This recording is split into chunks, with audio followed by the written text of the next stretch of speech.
स्वस्तिका म्यामलाई यो 800 को स्कुपमा के परेको छ आज सँगै हेरौँ है त। म्यामले चाहिँ झापादेखि आफ्नो लागि 1 स्कुप अर्डर गर्नुभएको थियो। सुरुमा चाहिँ उहाँलाई यो कार्टियर ब्रेसलेट परेको छ।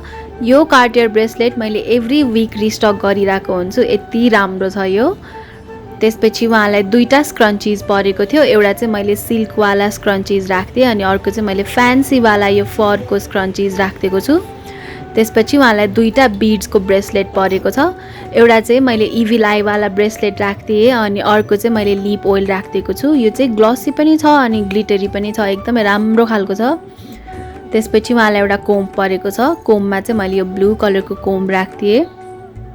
त्यसपछि उहाँलाई दुईटा पर्लको टप परेको छ।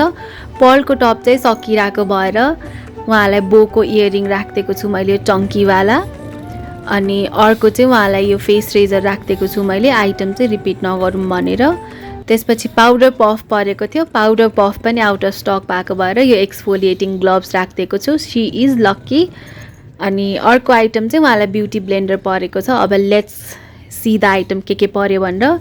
एउटा यो एक्सफोलिएटिङ ग्लोभ्स अनि comb, razor, beauty blender, bracelet, lip oil, scrunchies, अर्को पनि स्क्रन्चिज अनि कार्टियर ब्रेसलेट